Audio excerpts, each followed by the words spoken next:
The following is a Cable 14 special presentation.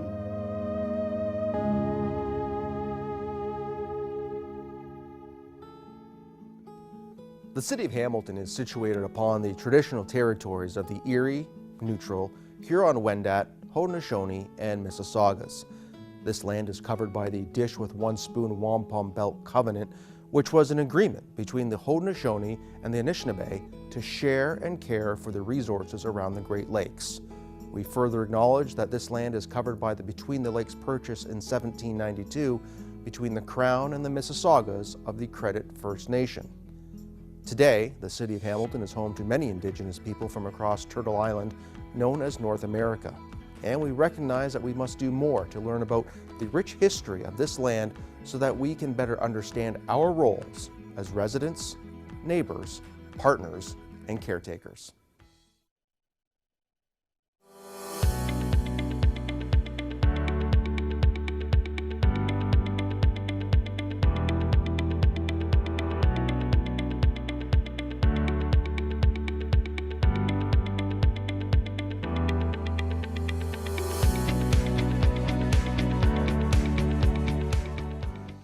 Hello and welcome one more time to the Hamilton Network's 2022 provincial election debates, presented live by Cable 14 in partnership with our good friends at the Hamilton Spectator. I'm Mike Fortune, and I'll be your moderator for this evening's debate.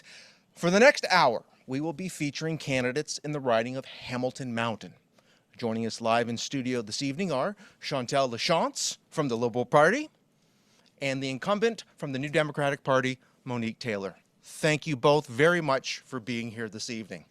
And of course, we also invited the Green Party candidate, Janet Ehrgars, and the Progressive Conservative candidate, Michael Spadafora, to participate in this Hamilton Mountain debate. However, both declined. Also running in the Hamilton Mountain are Andy Busa for the Ontario Party and Bailey Ng for the New Blue Party. Now, our format for this broadcast, it includes 2 minutes each for the candidates to make an opening statement. Then, our esteemed local media panel will be posing questions with both candidates having a chance to speak to each issue. And finally, we will wrap up with a 1-minute closing statement from each of our candidates.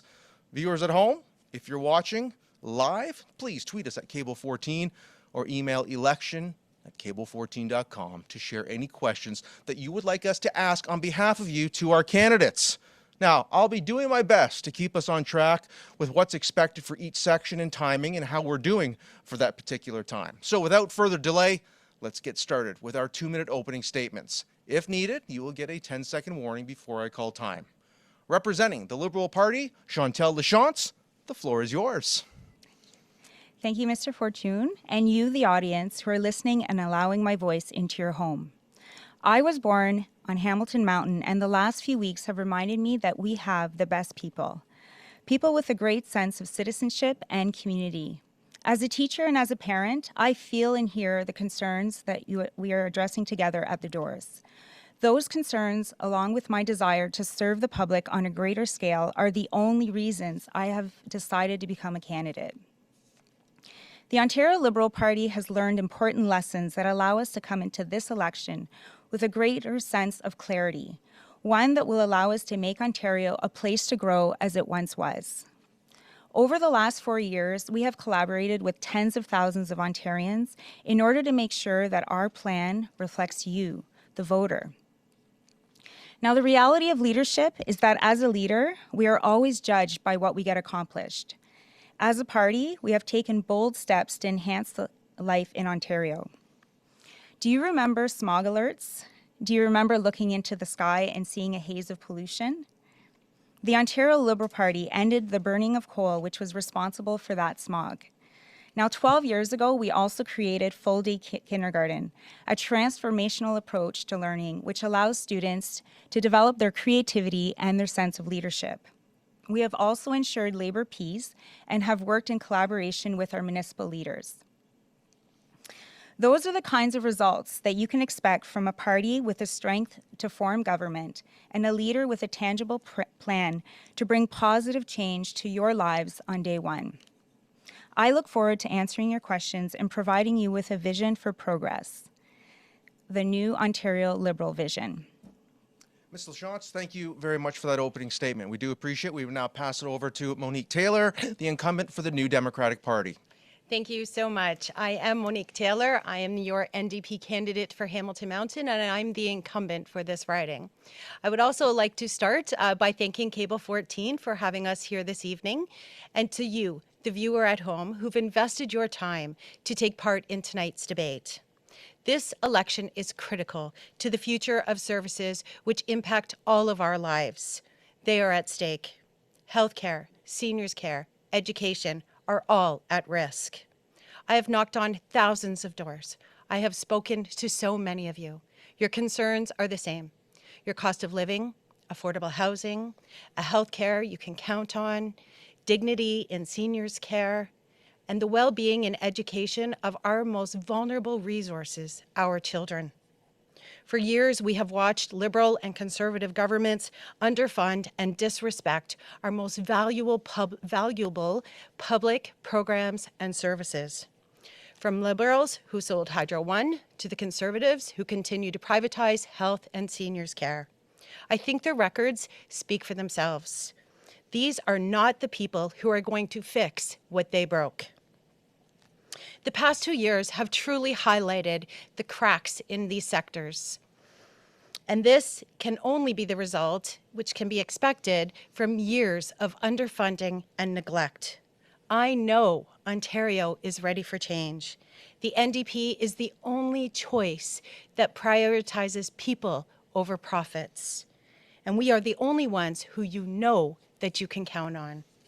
We have a concrete plan and a vision for a better Ontario that is truly filled with hope and optimism. I'm looking forward to tonight's questions, and thank you very much. Okay, thank you to both of our candidates for their opening statements. We do appreciate that. It's now time to move on to our media panel, and thrilled to see so many of them back again. Joining us now, great to see Kevin Werner back in the Cable 14 studios from Hamilton Community News and the Hamilton Spectator. Rick Zamperin back from 900 CHML for his fourth night, along with Bobby Rostova of CBC Hamilton. Kelly Botello makes an appearance for us this evening from CHCH. And of course, my co-host Val Cole from the Hamilton Networks and Cable 14. Now, each of our panelists will be choosing a candidate to answer a question, and then we will open up the topic to the other candidate if they wish to speak to it. All of your responses will be limited to 1 minute. I'll give a warning when your time has run out. Our first question comes from Kevin Werner for the Hamilton Community News and the Hamilton Spectator. Kevin, take it away. Yes, thank you very much. Good evening, candidates. My question is directed to Monique Taylor. The NDP party and candidates have been saying that they are the only party that will be able to prevent PC leader Doug Ford from getting a majority. I'm wondering, will the NDP party then support the PCs in a minority government? And if not, will you and the Liberals join up and prevent them from holding government? Thank you for that question, Kevin. You know, my leader, Andrea, has been very clear that we would not prop up a Conservative government. But we're also not looking towards any coalitions or, you know, at this point. We're truly looking to form government. We have the best opportunity to do so. In the last election, out of 100 ridings, we came in first or second. We are already 40 seats strong with incumbents, and know that we have the best ability to come out at the end of the day to beat Doug Ford. Thank you very much for that. We will open that up. Ms. LaChance, if you would like to respond to that, as the Liberals were brought up in that question by Kevin Werner. I guess for the Ontario Liberal Party, we haven't had any discussions regarding teaming up to beat Doug Ford. As with the NDP government, we believe that we are really strong in the polls right now, and we are close to, you know, to forming government. And so this, I think that if we'll see how the election goes, and then we'll talk about it. But right now, there hasn't been any discussion. Fair enough. Thank you very much. You know, honestly, the only poll that's going to count is the poll that happens on election day. And we feel that we still have a really good, strong ground game. Andrea is back on her feet, working hard. You know, being put down for 5 days was tough on us, but she's determined. She's working hard, and I know that we are truly the only ones to have the ability. The Liberals are coming from 7 seats. We're coming from 40 seats. So we definitely have the best path forward to government and to beating Doug Ford. Okay, wonderful. Thank you very much. Any response to that? No. We will continue to move on now. As mentioned, joining us from CH this evening, pleasure to have her in our studios, Kelly Botello. Kelly, your question and who you're directing it to, please. Good evening. My question is for Chantal. Residents of the Hamilton Mountain, like Ontarians across this province, are paying much more for less when it comes to groceries, gas, and a place to live. If elected, how will you and your government make life more affordable? Thank you for the question. Last week, Stephen Del Duca signed a 19-point affordability pledge because we are serious about helping Ontarians and the people of Hamilton Mountain. We are serious about helping them be able to afford to live in Ontario. Every week myself, I am surprised when I pay my groceries at the cash. I'm surprised when I fill up my car with gas. So just to name a few of the things that we're going to help people save on. For commuters, we're slashing all public transit fares across the province to $1, saving many commuters hundreds of dollars. For parents, we're slashing before and after care to $10. For students, we're taking off the interest on their loans. For families who have kids with autism, there will be a direct billing process right to the government. No more out-of-pocket expenses. For seniors, we will increase old age security by $1,000 a year. And for those who eat, we will be removing HST on prepared meals under $20. So we are experiencing an affordability crisis, and our party is serious about ending this and helping all Ontarians be able to live in Ontario. That is your 1 minute. If you would like to respond, please, Ms. Taylor. Yes, thank you. Housing affordability is one of the #1 issues that we're definitely hearing on the door. Parents are worried about where their young people, their children, are going to go, how they're going to be able to afford the rent. A 1-bedroom, like basement, pretty much nothing apartment is $1,500. When you have a family and you need a 1 or a 2-bedroom, we're looking over $2,000. We have so many families in Hamilton Mountain with 3, 4 children and have nowhere to go. Affordability is a major issue, so we will tackle our housing crisis by making sure that we have mixed use residential, including more co-ops, more work with programs that will allow affordability and homes that people can afford. Make sure that we're building smaller homes that make sense for families. We also will tackle the gas prices. Food security is a major issue. There are so many seniors that I'm hearing from that are calling my office on a regular basis, and they're having to call the food bank for the first time ever because they're just not able to make it through the month. That's not okay. By making sure that we have a food strategy with healthy options is really going to be critical for people looking forward. Tackling auto insurance. For auto insurance to be based on your postal code instead of your own driving record is just absolutely wrong. When we're watching insurance companies profit in the billions of dollars and people are struggling at home, we can do better than what we've seen happen for the last 20 years. We would like to open this up for further discussion now, please. Ms. LaChance. I'm a little disappointed with your plan because I know that you do care about the citizens of Ontario, but when it comes to affordability, with our plan, Ontario residents will save approximately $1,000 a month. But with yours, they'll be paying an extra $965 a month because it doesn't address gas, food, childcare, or transit. You know, honestly, the only poll that's going to count is the poll that happens on election day. And we feel that we It actually does include all of those bases, and we will save more money for people by not having to bring out their credit card to get the mental health services they need, not having to bring out their credit card for dental services. We all know how expensive it is to go to a dentist, and prescription care. We have seniors who are literally cutting their pills in half to make sure that they can take their prescriptions, or they're just simply going without. We're also going to raise the minimum wage to $20, making sure that people have more money in their pockets, raising ODSP by doubling it. I believe your party is only giving 10% the 1 year, 10% the next year. You left people in poverty for way too long. Most of this mess was created by the Liberals, continued by the Conservatives, and we will do better. So your numbers are wrong, but I know that our plan is solid. I believe in our plan, and I know that it's the right way forward for the people of Ontario and Hamilton Mountain. Well, in our plan, we have our economic dignity.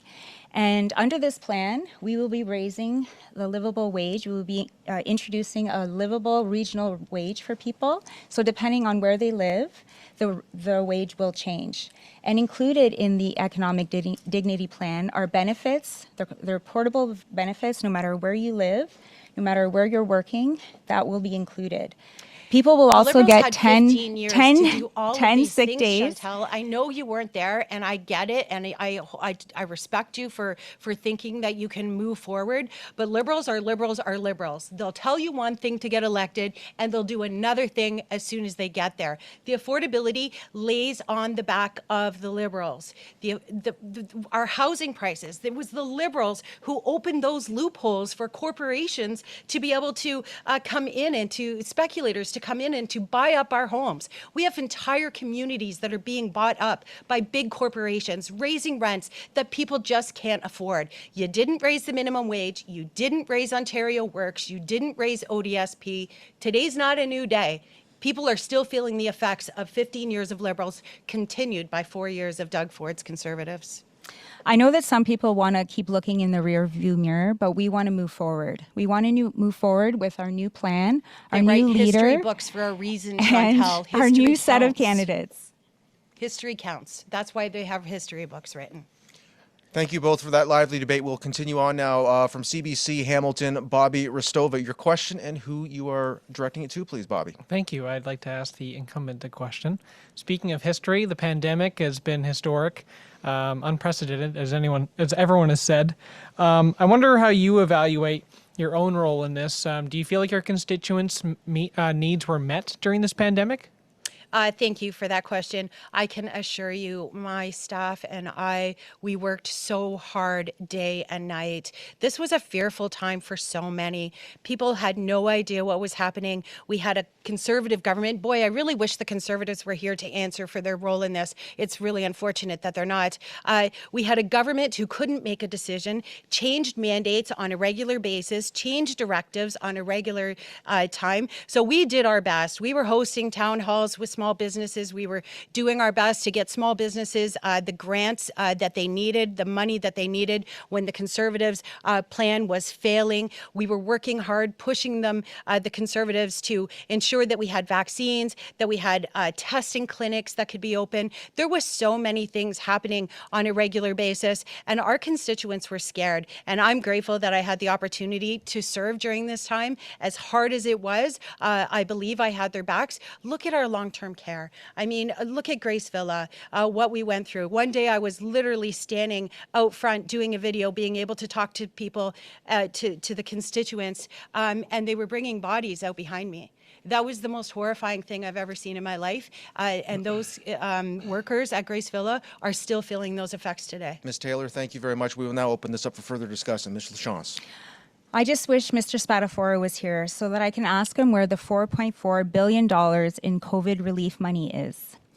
This is a question that we're all asking ourselves, and it's really unfortunate that he's not here to answer.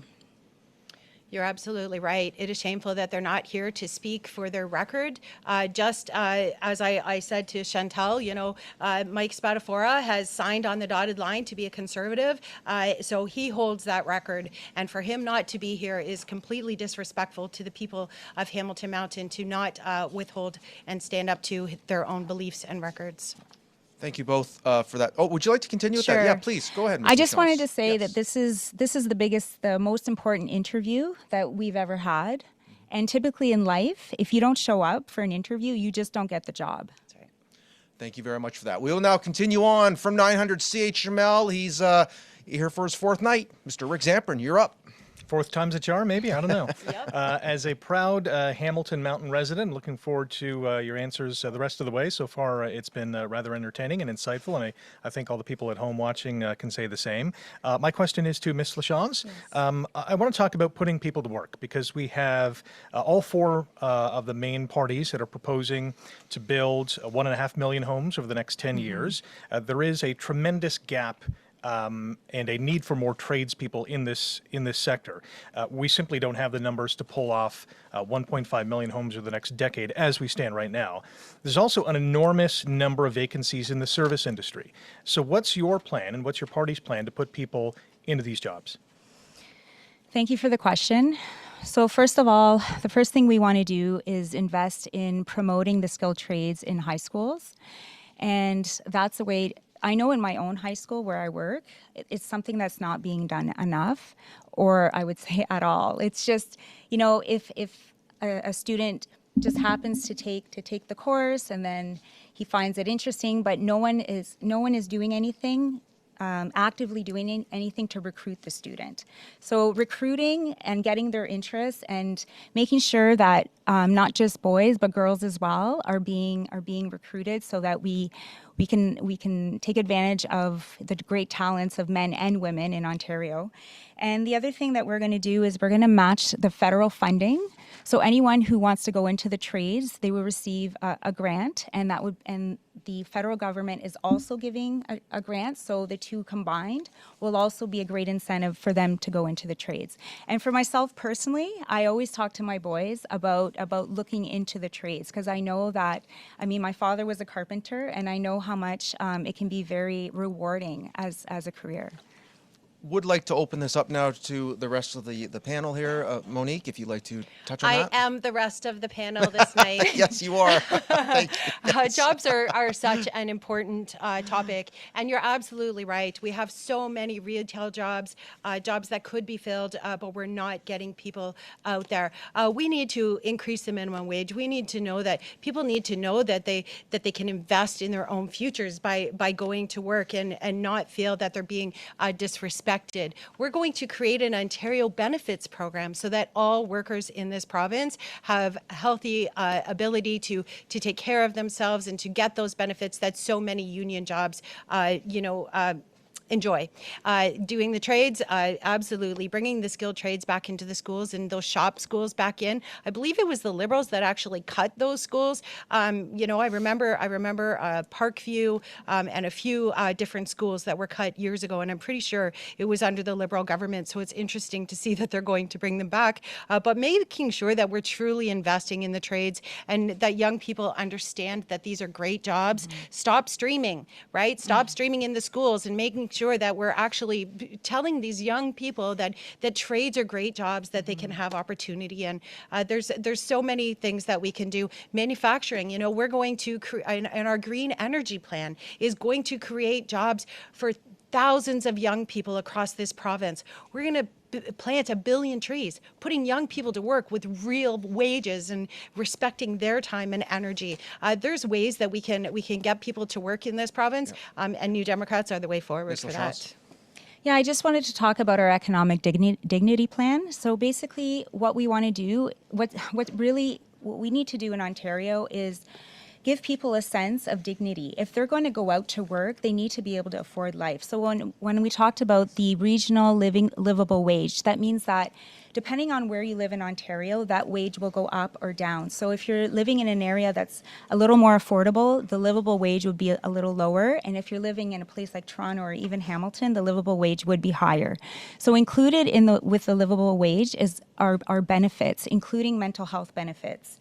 You would also get 10 sick days, And you would also be able to, if you're in a lower income bracket, we would match every $1,000 for your retirement savings plan. So if you put in 1,000, then we'll match that. So that gives people a sense of progress, right? Like it's worth it. It's worth going to work because you're getting all of these added benefits. So it's very comprehensive. It's not just about the money, it's about the benefits and the sick days and the retirement savings plan. Yeah, the sick days is quite something. When we were trying to force the Conservatives to bring in paid sick days, Peggy Sattler started, and a New Democrat member started the 10 paid sick days and worked with Equal Pay and the Workers' Coalition to ensure that we had the right program when it came to sick days. And the Conservatives voted, I believe, 27 times against that bill, where, not giving people the opportunity to stay home, particularly during a pandemic when it was most important for them to be able to stay home and have those, those critical, that critical time of staying home through sick days. No, I just wanted to add to what Ms. Taylor is saying, the importance of having 10 sick days. I know for myself as a teacher, I've had the privilege to have 10 sick days every single year, and no one in this province should ever have to choose between their mental health and providing for their family, or taking care of a sick one at home and providing for their family. So I think this is an idea that we all need to get on board with. And if Mr. Spatafora was here, I would ask him about it. He would say no. We'll speak for him. No. Thank you very much for that discussion regarding those topics. Now, coming up from Cable 14, I mentioned her before. She's back tonight. My co-host from the Hamilton Network, Val Cole, you're up. Thank you so much, Mike. I'm reading, these are emails from our viewers. So from Jessica, May is Sexual Violence Prevention Month. Crisis support calls to the Sexual Assault Center keep increasing, along with wait times for counseling services and requests for abuse prevention and public education programs. If elected, sorry, go ahead. If elected, what will you do to ensure survivors of sexual violence can receive timely supports from their community sexual assault center? Sorry about that, Val. Let's pose that question That's right, to I'm used to it. Ms. Taylor. I'm always cutting you off. Let's pose that to Ms. Taylor first and then Ms. LaChance. Thank you so much for that very important question. I have definitely heard from so many women who are desperate for help, and our shelters have been busting at the seams. The governments, both Liberal and Conservative governments for years, have not invested properly. We don't have near enough homes to be able to keep women safe, and then transitional homes so that they have somewhere to go after. Women who are in shelters for much too long, way past the mandate time, because there's nowhere to go. We're opening up hotel rooms for people to be safe. This is not the right way forward. We need to invest in community programs, invest in women's health, invest in making sure that they're able to stay safe, and that they have a safe place to go when they need it. Ms. LaChance, you're good? Would you like to add anything further then, Ms. Taylor? Are you good? No, I just think and want to remind the voters that it has been literally 20 years. In my 11 years experience, 7 years under the Liberals, 4 years under the Conservatives, these are the stories that I'm hearing on a regular basis. These aren't new stories. They've been happening for years, and that's direct underfunding and neglect of services. Critical programs that we have in our communities that women rely on. We have police taking women to emergency rooms and nowhere for them to go after. It's time that these governments step up, ensure that the programming is there, that the services are there, and that the money is there to support them to stay viable in our communities. I just want to say that I share Ms. Taylor's point of view, and supporting women and sexual violence is very important, and it's something that should not face political bickering. Very well said. Thank you to both of you to this point for this debate and conversation. And before we continue with more questions from our media panel, any candidates not invited to participate in our debate this evening had the opportunity to record a statement. Here now is the pre-recorded statement from the Ontario Party candidate in Hamilton Mountain, Andy Busa. Hi, I'm Andy Busa, and I am seeking election in the Provincial Parliament on June 2nd, representing Hamilton Mountain under the Ontario Party. I've lived in Hamilton since my family and I have moved to Canada from the Philippines in 2006. In the past 16 years, I've been very much involved in our community, several of which are helping newcomers and refugees in our city. As an immigrant myself, I am advocating diversity, equity, and inclusion in our community. I am now asking for your votes to represent you in Queen's Park. I do recognize that each of the 6 candidates, including myself, could be a good choice to be elected as your MPP based on your personal circumstance, needs, and what you are hoping to see happening in the province of Ontario for the next 4 years. I know that in the past 2 years have been very difficult journey for all of us. The present government has failed and disappointed many of us on the way it handled the COVID-19 pandemic. Should our platform and what we are standing for and fighting for as a party on freedom, family, and faith for the Ontarians resonate with yours during this unprecedented time and season, then do not vote for the popular candidate. Do not vote for the same dominant color. Instead, give change a chance. Vote for Ontario Party. Vote for me, Andy Busa, the number 1 on your ballot. Mr. Busa, thank you very much for that pre-recorded statement. Now, before we do another round of questions for our viewers at home, if you miss any part of this broadcast or want to see candidates from the other Hamilton area ridings, well, you'll find all of our debates on demand at cable14.com. Free for public viewing and sharing, all courtesy of our good friends at Cogeco and Rogers. We now return to our panel for more questions. Back up, Kevin Werner from the Hamilton Community News. Kevin. Well, thank you, Mike. My question is to Monique. A week from today, we will see who's going to be leading this province again. I'm wondering if the NDP does not win, would you support or should Andrea Horwath step down? Well, Kevin, I think that's an unfair question. I believe that the voters are here to talk about their concerns on the street. We'll leave that decision up to Andrea. And like I said, we're working hard to win government. We know that the people of Ontario look to us for hope. They look to us for programs that they can count on. They look to us to defend their needs. We believe that we have the way forward. As I said, we're 40 strong. We're not that far from reaching the Conservatives.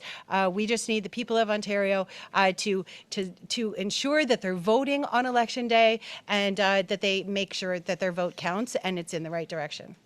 Thank you for that response. It has been a hot topic. Ms. Lachance, would you like to respond to that? No. Okay, Kevin, thank you very much for that.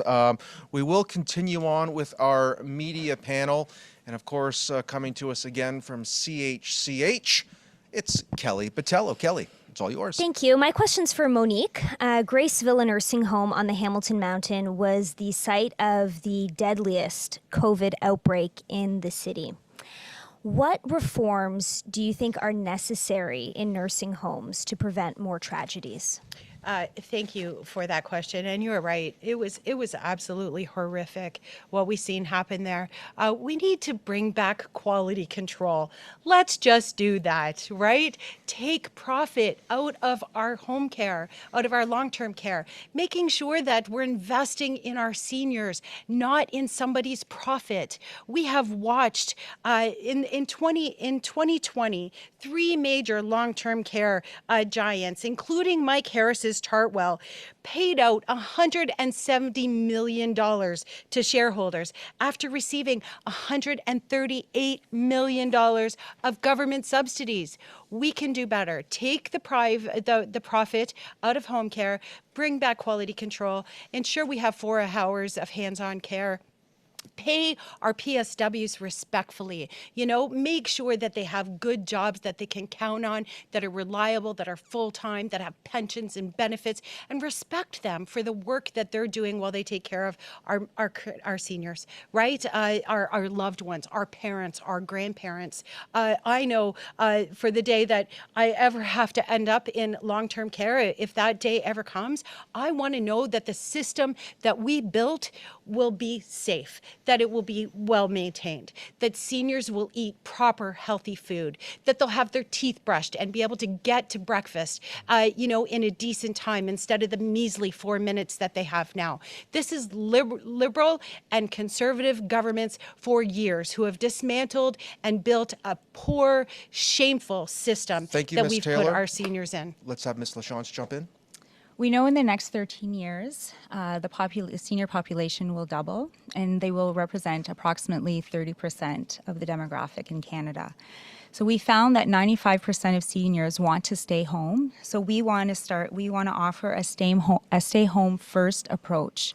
So what that means is that we want to help seniors stay home by increasing their old age security, by guaranteeing help into the home. And we'll also help them live independently by paying for modifications if they need a ramp, a wheelchair, whatever it may be. And caregivers will also receive a tax credit.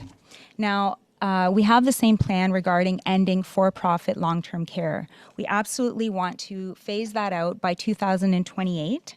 And this will be a transition away from the conservatives, not liberals, for-profit long-term care plan or system. And while we do that, we will place audits, inspections, and zero-tolerance sanctions on homes that endanger their residents.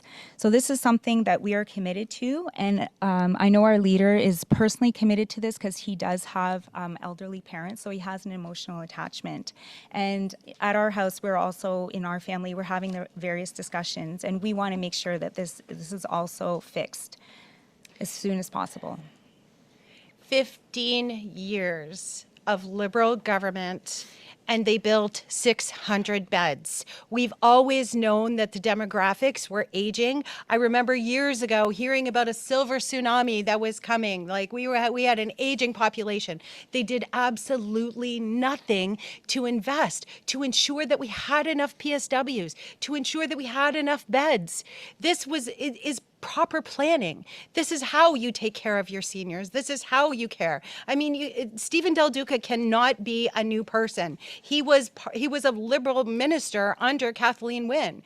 He's been there. He's been at that cabinet table. He did nothing to invest in seniors. We also have a home care program, making sure that we're keeping seniors aging at home with grants to keep them safe for accessibility measures, with caregiver benefits. Most of our plans were actually out before the Liberals' plan just dropped, but that's okay. They like our ideas. It's nothing new. We know that Liberals campaign as New Democrats and then they govern as Conservatives. And plans to keep them home, making Ms. sure that Taylor, we have. thank you. Our time is moving on. That's We would like to get perfect. Ms. LaChance in if she'd like to respond before we move on. Yes. So I just wanted to say that our fight, the Ontario Liberal fight, is actually with the Conservatives. And that's who I want to talk about right now, because there's nothing in Doug Ford's plan to address the need to fix long-term care. And what does that say about the values of the Conservative government? What I learned recently is that the values of the government that we elect determine the quality of our lives. So I want voters to remember this. When they go to the polls, remember, what are they doing to fix long-term care? After everything we just saw, there is nothing in their plan. They are continuing with the same plan. That is not what we want in Ontario. The other thing that we need to stop from the Ford government is killing Bill 124 that disrespects healthcare workers and all public sector workers and cap them at a 1% increase, which was now almost into its fourth year, just completely disrespecting our public sector workers. But I cannot stress enough about making sure we have enough public spaces, building 50,000 beds that are culturally appropriate, that are language appropriate, that are personal appropriate. Let's have smaller homes. We got rid of institutions for people with disabilities. We have them in our homes, in communities. We can do the same things with seniors and ensure they have full-time, around-the-clock care, and that they're able to live their lives in dignity and not see what we've seen in the past few years. I am being told we have to move on to our next question. So with that said, from the CBC Hamilton, Bobby Rostova, you are up. Thank you. I'd like to pass this to the Liberal candidate. We've been talking about the pandemic. It's obviously still ongoing. Some of us in the studio wearing masks here. If we see another large wave of cases, will your party impose widespread mandates like masking mandates or vaccine mandates? And how do you balance that with people in our communities who feel that those mandates go too far? Thank you for the question. Well, thankfully, 80% of the population is vaccinated. And if we follow the science, we know that this is our best chance at protecting ourselves and avoiding mandates. But as a government, our responsibility is to protect the public, is to protect our citizens. And so it's really a question of, are we doing our job? We have to follow the science. We have to protect our citizens. So when the time comes, if another outbreak were to happen, then we would have to do what it takes, whatever that means, to protect our citizens. And unfortunately, the subject of vaccines and mandates have really divided our society. In my own family, we've had fights and division because we don't agree. But I think at the government level, at all levels, we need to follow science and we need to protect our citizens. Ms. Taylor? Thank you for that question, because Chantal is right on this. There is definitely division and anger amongst our community. People pitted against the other, mandates, no mandates, vaccines, no vaccines. We have had no choice but to follow the science table. Those are the people who are there to serve our province in the majority, to ensure that we can be safe and that we can move our best foot forward. It's, I think a lot of the divisiveness that we've seen also was from a government that couldn't make a decision. They flip-flopped on the decisions. They changed mandates regularly. They took us out of mandates for polling instead of health and science, and then put us back in because we ended up in crisis again.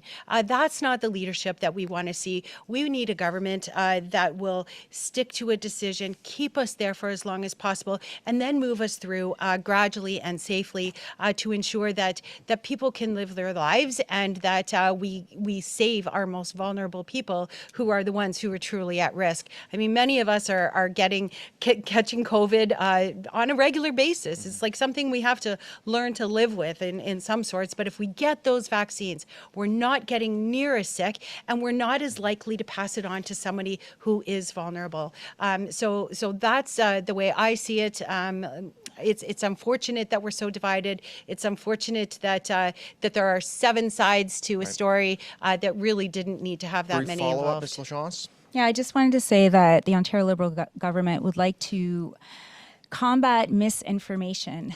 Unfortunately, part of the problem that's dividing us is the internet and the things that people are watching, and that's feeding it. It's feeding the division. It's feeding the opinions. And so we want to make sure that we fight this. In schools, we want to teach kids about misinformation. We also want to add the COVID-19 vaccination to the list of vaccines for school-aged children. So these are ways that we can, inform people, maybe lower the chances of divisiveness. And hopefully we're on our way out and that the pandemic is over and we'll have time to heal as a society. And that I think will just take time. Thank you both for your responses to that particular question. Rick Zamperin from 900 CHML, he is back. Your question and who you're posing it to, sir. Yes, this is for Ms. Taylor. Diversity, equity, and inclusion is a massive topic in this province that really hasn't received a lot of attention during this election campaign. How will your party make Hamilton Mountain and Ontario more inclusive for all? Thank you so much for that very important question, because you're absolutely right. We have watched racism on the rise. We have watched families be destroyed. We have watched families be run down by cars for their faith. We will do better. We will ensure that we have an anti-racism directorate or a ministry. We had an anti-racism directorate. The Conservatives canceled it, and really focusing and emphasizing education. The London Family Act would provide education into the curriculum. It will ensure that we're talking to kids in levels that they can understand, and change our roots from the bottom up, making sure that that we're enticing our children, that we're I don't know if enticing is the right word, but we're teaching our children the values of people, and that culture is beautiful and rich. And we don't have to be afraid of, being taken over or losing our culture because we have other cultures joining us. That's what makes us so wonderful and so amazing.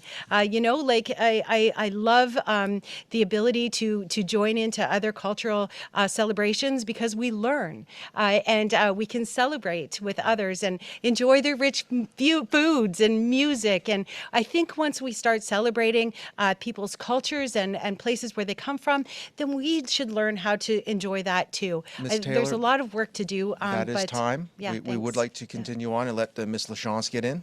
I just want to say that inclusion and equity are at the core of our party. It's really the foundation. If you look at our set of candidates, you will see Ontario. You will see people from all races, all backgrounds. And when we created our plan, we sought out people from every culture and underrepresented people. We made sure that everyone had a voice in this plan. And I really believe, and I do agree with Ms. Taylor, education is the key. And because where there's understanding, there's compassion. And for myself, I'm lucky because my two children actually went to school and their classes were extremely diverse. And now my oldest has a Muslim friend, a black friend, a mulatto friend, a white friend. They're all best friends and they all appreciate each other and their cultures and their differences. So unfortunately, not every child has a chance to be in that situation, because when you're in that situation, you just naturally grow with that understanding and that appreciation for the differences. So this is why education needs to be at the core of the solution. Ms. LaChance, thank you. Time did have to move on. If you'd like to finish That's okay. off your last thought, I just want to add please. how proud I am of our candidates also. That Andrea, really puts a lens on it to ensure that we're attracting equity candidates, women, people of color, people with disabilities. We have one gentleman who's running for us who's a quadriplegic. I mean, that brings a whole array of life experience, which is most important when you're making these decisions, that people who have lived experience, understand experience, and they have empathy for others. So I think it's important that we're including equity and that we're having these conversations. Thank you very much for those responses.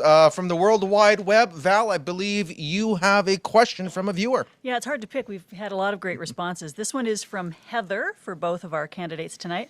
The present rates for Ontario Works and the Ontario Disability Support Program both fall significantly below the poverty line. Premier Ford has promised a 5% increase to ODSP. What specifically are your parties promising, and what is the thinking behind your promises? And let's start with Ms. LaChance on this one. Okay. As a teacher, I've always strived to offer an equitable and accessible classroom. So our plan for people on ODSP and OW is comprehensive and includes increased monthly amounts, savings, and opportunities to enhance the quality of their lives. So for example, we will increase, so talking about the monthly increases, we will increase the monthly amounts by 20%, but we also want to bring back the Universal Basic Income Pilot Project, which is something we wanted to do, but then in 2018, life changed. So in terms of savings, we want to help people save the HST on prepared meals under $20, and will also save on transit. So with Buck a Ride, they can go anywhere in the city for $1, and that does include the Darts bus. So you see that we have increased amounts, savings. So right there it's adding. It's a comprehensive approach, but then we also have opportunities. So a person on ODSP, we would increase the amount that they can earn to $6,000. So currently it's $2,500. We want to increase it to $6,000. And what we also want to do for people on the passport program is give them $6,000 so that they can participate in activities within the community, because that gives them a sense of belonging, a sense of purpose. It gives them something to strive for in the morning, and it also integrates them into the community. And then we also want to offer them OSAP loans. We're going to double OSAP loans. So anyone in ODSP can go to school, and we would never charge them interest. So other than that, we also want to build 2,500 supportive homes for those who need it. And we want to have a standalone minister, which is something that does not exist currently. Thank you very much for that. Now, we did let you go a little extra longer, so we will also do the same for Ms. Taylor in fairness. Ms. Taylor, you're up.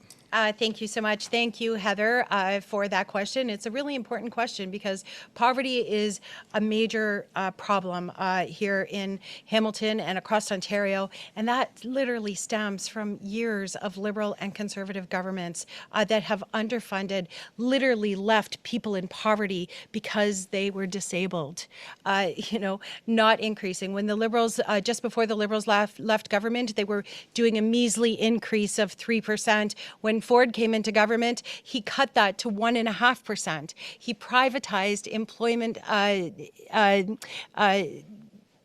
employment standards for employment programs to help people get into the workforce. So we will immediately overnight increase by 20%, and then we will double ODSP rates, ensuring that we're bringing people out of poverty, and then tying it to a formula that allows them to never be put into poverty again, to have this problem.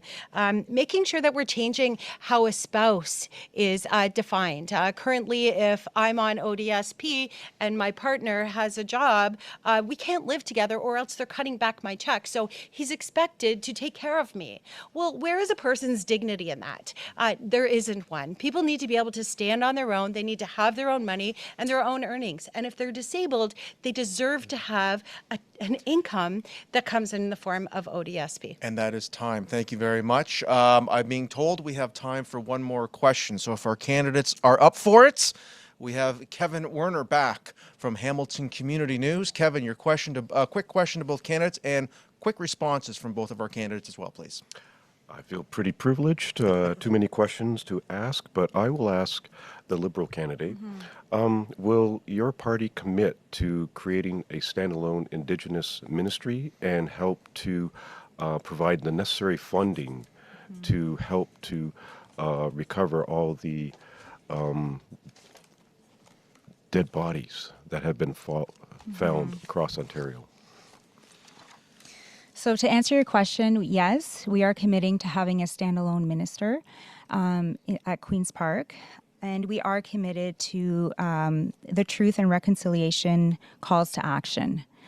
And when we talk about the importance of, recognizing our history, we want to make sure that children in Ontario are, educated on what happened and can have a sense of compassion and welcome that integration into Ontario, into the classrooms, into society.